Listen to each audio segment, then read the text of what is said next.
नमस्कार, मैं अमित त्रिवेदी ज्योतिषाचार्य।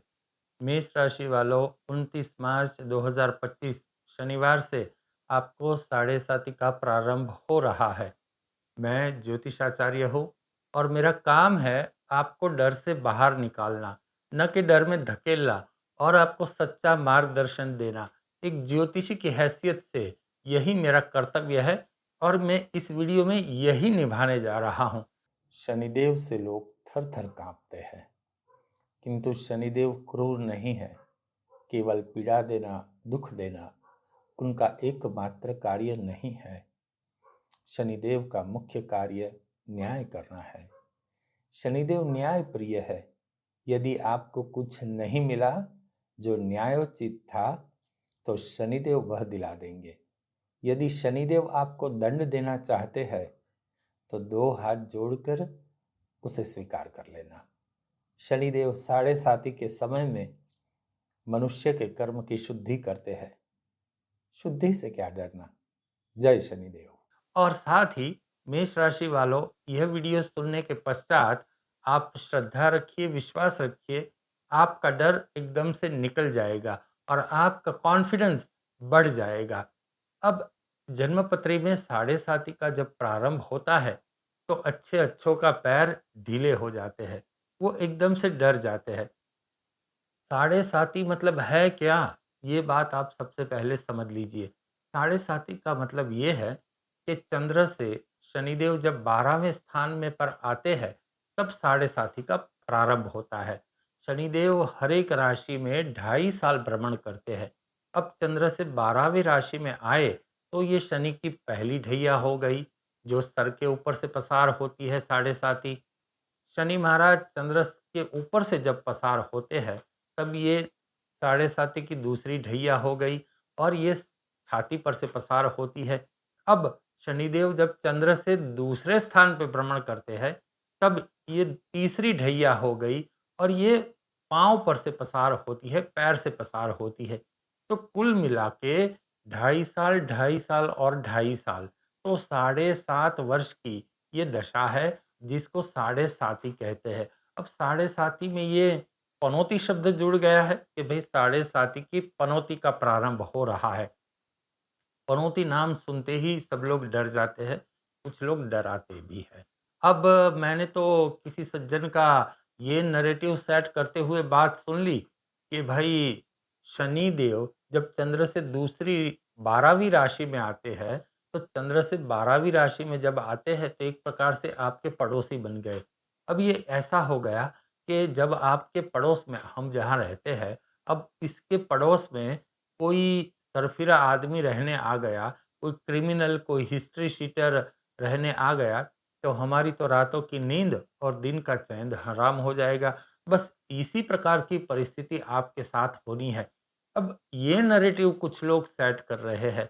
डर का, यहाँ भय का वातावरण खड़ा नहीं होने देना है। आप बिल्कुल श्रद्धा रखिए, बिल्कुल हमें डरना नहीं है, कोई कुछ भी कहे, आपको बिल्कुल घबराना नहीं नहीं है। और इस वीडियो में मैं यही बात करने जा रहा हूँ। मेष राशि वालों, आपके राशि चक्र का मैंने पूरा अभ्यास किया है और मैं इस वीडियो में आपकी हेल्थ के अनुसंधान में, आपके आर्थिक परिस्थिति के अनुसंधान में, आपके सामाजिक संबंध के अनुसंधान में, क्या यहाँ संभावनाएँ उत्पन्न होगी, उसके अनुसंधान में बात करूँगा।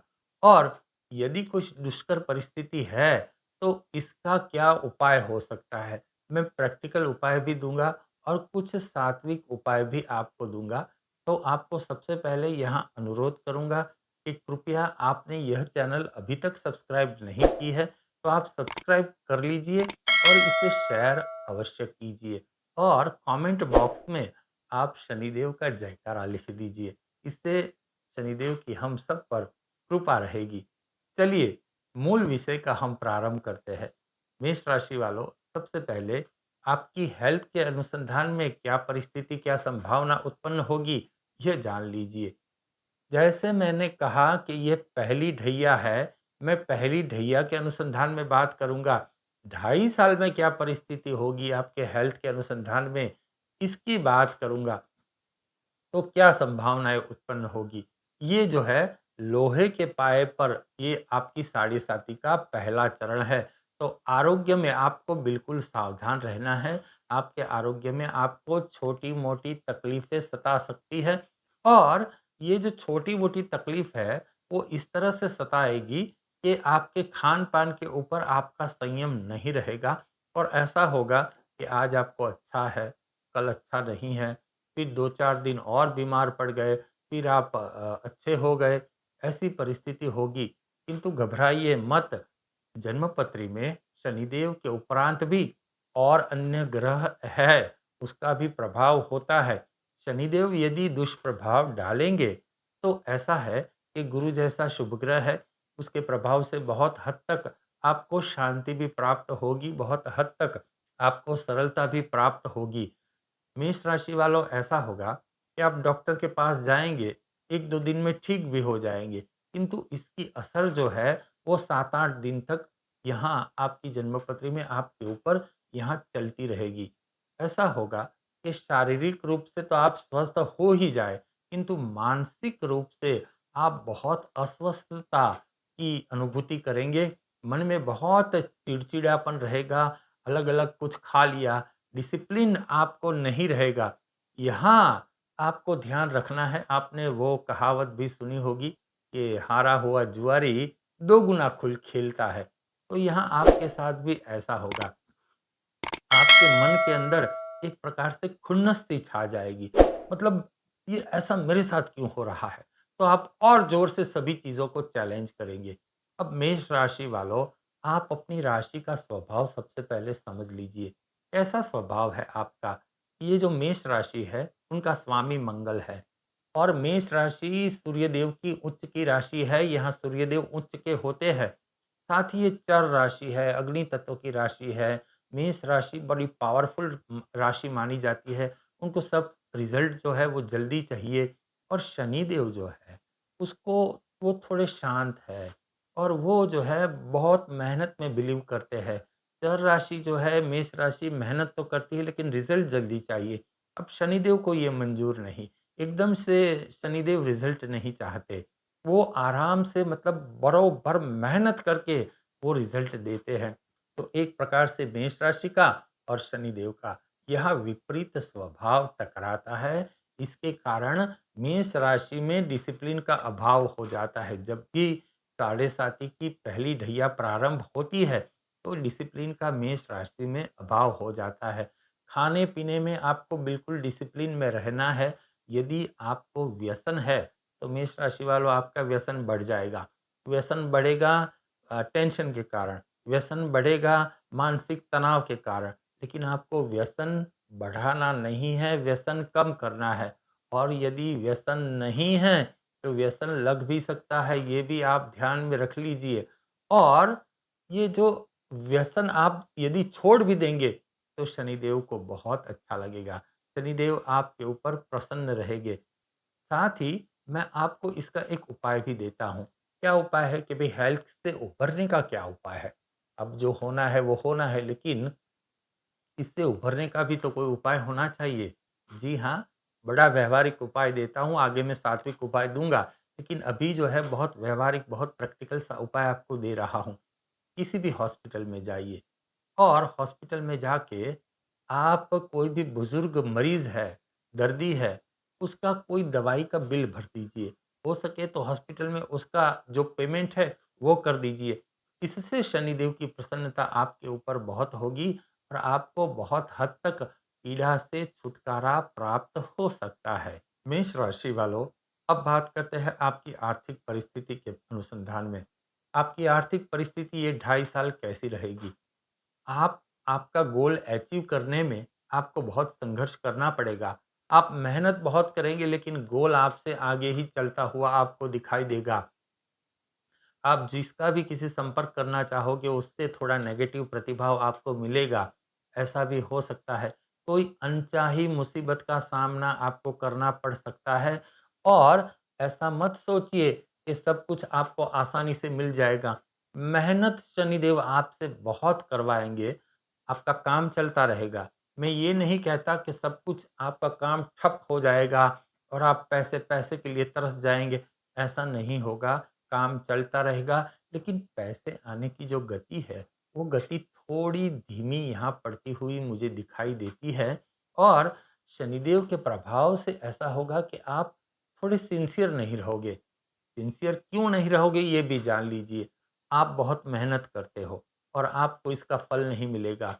मतलब रुपया मिलना चाहिए तो 50 पैसा बहुत मुश्किल से मिलेगा, 50 पैसा भी शायद ना मिले। तो यहाँ आप मानसिक तनाव में सिंसियर नहीं रहोगे और ये सिंसियर न रहने के कारण इसका जो प्रभाव आपके जॉब के ऊपर भी पड़ सकता है, ये भी ध्यान में आप रखिए।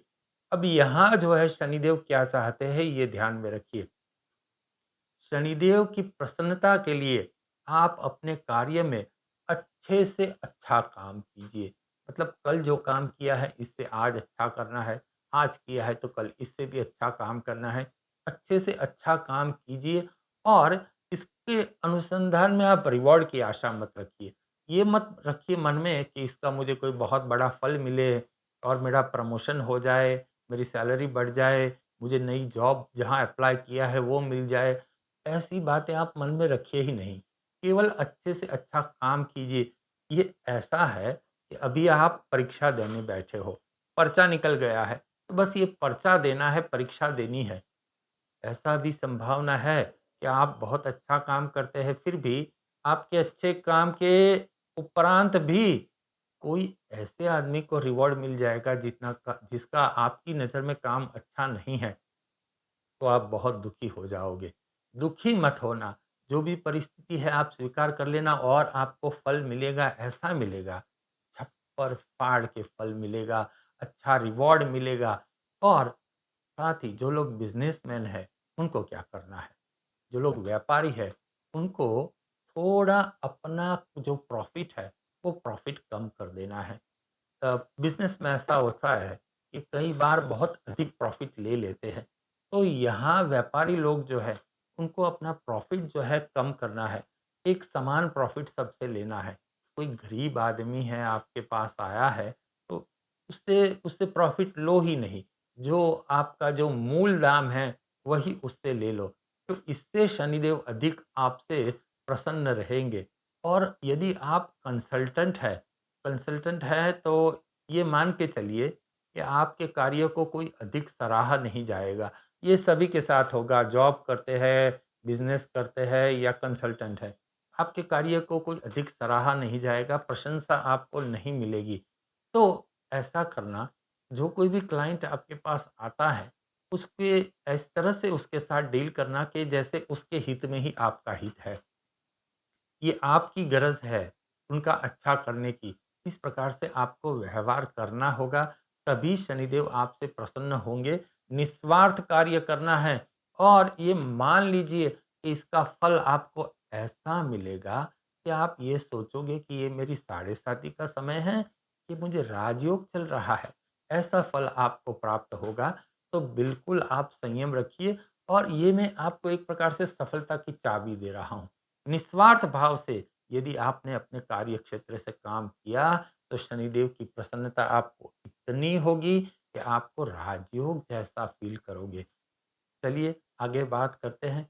आपके पारिवारिक जीवन में आपके रिलेशन के अनुसंधान में किस प्रकार की परिस्थिति का निर्माण होगा, क्या संभावना उत्पन्न होती है?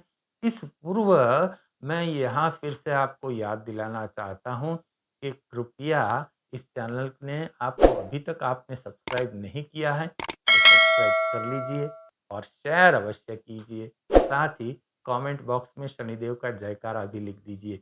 चलिए आगे बढ़ते हैं, पारिवारिक परिस्थिति के संभावना में बात करते हैं। जो भी होगा आपके बोलने से होगा। आपके मुँह से कुछ ऐसा निकल जाएगा कि बात का बतंगड़ हो जाएगा और आप सोचने लगेंगे कि भई मैंने ऐसा तो कुछ कहा ही नहीं, तो ये राई का पहाड़ कैसे बन गया? लेकिन ऐसा ही होगा। आप बुरे बन जाओगे और जो भी अनबन होगी, इस अनबन में, इस कलह में आप सेंटर पॉइंट में आ जाओगे। सेंटर पॉइंट का मतलब है सब लोग कहेंगे कि जो भी हुआ वो इसके कारण हुआ। कुछ लोग आपको बलि का बकरा भी बना देंगे, ये भी बात आप ध्यान में रखिए। यदि आप कोई कोई कोर्ट केस आपका चल रहा है, तो कोर्ट में भी आप बहुत ध्यान से और संयम से बात करना, तू-तू, मैं मत करना। आपके ये सांसारिक जीवन में ऐसा होगा कि कुछ लोग आपसे दुश्मनी निकाल लेंगे और आपको दुश्मन बना लेंगे, ऐसा भी होगा। और जो दोष का टोकरा है, वो आपके ऊपर फेंक देंगे। जैसे मैंने पूर्व बताया, बलि का बकरा आपको बना देंगे। अब आप सोचोगे मैं निर्दोष हूँ, लेकिन मैं बुरा बन गया, यही होगा। तो जितना कम बोलोगे, उतना आप कम फँसोगे। ये एक सूत्र आप ध्यान में रखिए, क्योंकि शनिदेव चाहते हैं, आपसे तप जाते चाहते हैं, आपसे संयम चाहते हैं। तो यही बर्ताव आपको करना पड़ेगा। मैं एक व्यावहारिक उपाय भी देता हूँ। क्या व्यावहारिक उपाय है? ये आपके मामा हैं, जो आपके माताजी के भाई, उनको कॉल किया कीजिए। हफ्ते में 1 बार, 2 बार आप उनका हाल-चाल पूछते रहिए। 15 दिन में 1 बार कॉल किया कीजिए। और यदि एक ही शहर में रहते हैं, तो आप कभी-कभी उनको रेस्टोरेंट में खाने के लिए ले जाइए, भोजन के लिए ले जाइए। और साथ ही कोई कोई गरीब है और आपके ध्यान में आया कि भई इसका कोर्ट केस है और वकील को देने के लिए उसके पास फ़ीस नहीं है, तो उसको कुछ हेल्प कर दीजिए। और आप वकील हैं, तो ऐसे लोगों का केस फ्री में लड़ लीजिए, सबका नहीं, इक्के-दुक्के का, इस प्रकार का उसको कुछ हेल्प कर दीजिए। तो इससे आपको फ़ायदा होगा। साथ ही आपके कर्मचारी जो है, उस कर्मचारी की माताजी को साड़ी गिफ्ट कर दीजिए। आपके हाथ के नीचे कोई कर्मचारी नहीं है, तो आपके घर में जो काम करने आते हैं, उनकी माताजी को साड़ी गिफ्ट कर लीजिए। आपके घर में भी कोई नहीं आता, तो और कोई के घर में आता है, उनकी माताजी को, कर्मचारी की माताजी को आप साड़ी गिफ्ट कर लीजिए। उससे भी आपको बहुत हद तक सरलता प्राप्त होगी, शांति की अनुभूति होगी, बहुत सी तकलीफ से आपको छुटकारा प्राप्त हो सकता है। आगे बात करते हैं, जो कुछ भी बातें मैंने कही और न कही, कही और अनकही, अब जो कुछ भी बातें हैं और जो कुछ भी मुसीबत है, उस मुसीबत से छुटकारा पाने का भी मैं कुछ सात्विक उपाय दे रहा हूँ। ये भी आप ध्यान में रख लीजिए। ध्यान से सुनिए, आप कोई एक खाने की चीज़ छोड़ दो। मतलब भोजन में आपको जो सबसे प्रिय है, रोज़ आपको चाहिए ही चाहिए, उसका त्याग कर दो। इससे भी आपको बहुत हद तक शांति प्राप्त होगी, आपके बिगड़ते काम बनते चले जाएँगे। और चाय-कॉफ़ी बिल्कुल कम कर दो। हो सके तो चाय-कॉफ़ी छोड़ दो। इससे भी आपको शनिदेव की कृपा प्राप्त होगी। शनिदेव के मंदिर हर शनिवार आपको जाना ही है और वहाँ बैठ के 10 मिनट ओम शम शनिश्चराय नमः, इस मंत्र का जाप आपको करना है। हर रोज़ रात्रि को हनुमान चालीसा का पाठ करना है। ऊँचे स्वर में पाठ करना है। भूलना नहीं। याद रखिए, आपका बाल भी बांका नहीं होगा। और हिम्मत रखिए। जैसे मैंने कहा कि कोई कुछ भी कहे, घबराना मत। जो मैंने उपाय दिए हैं, वीडियो में जो बातें की है, उसको संज्ञान में रखना, सब कुछ ठीक होगा, आपको अच्छा फल प्राप्त होगा। और फिर भी कोई तकलीफ़ है, तो आप, ये मेरा नंबर है, उस नंबर के ऊपर आप व्हाट्सएप कीजिए। और साथ ही आपके लिए मेरे पास एक समाचार भी है। आपके स्क्रीन के ऊपर इस प्रकार से आपको एक जॉइन का बटन दिख रहा होगा। इस जॉइन के बटन के ऊपर आप क्लिक कीजिए और जॉइन हो जाइए। आपके जॉइन होते ही आपको मेरे द्वारा कुछ शुभ सेवाएँ प्राप्त होने लगेगी। जैसे कि महत्वपूर्ण दिन की जानकारी, शुभ योगों के अनुसंधान में मैं जानकारी दूँगा। कोई विशेष दिन है, तो उसका शुभ समय कौन-सा है, इसके अनुसंधान में मैं आपको जानकारी दूँगा। और यह सब जानकारी आपके जीवन को सुखी और समृद्ध बनाने के लिए बहुत मददगार पुरवार होगी। तो कृपया आप जॉइन हो जाइए और हम दोनों एक साथ जुड़ जाएँगे और जीवन के प्रति सुखी और संपन्न लक्ष्य हासिल करने में प्रयत्नशील रहेंगे। आपके जॉइन होते ही मेरे द्वारा आपको ये शनि की साढ़े साती के अनुसंधान में कुछ मार्गदर्शन प्राप्त होते रहेंगे। आने वाली परिस्थिति के अनुसंधान में मैं आपको अवगत कराता रहूँगा, कुछ उपाय और देता रहूँगा और आप सुखी और प्रसन्न जीवन जी सकेंगे। चलिए, नमस्कार।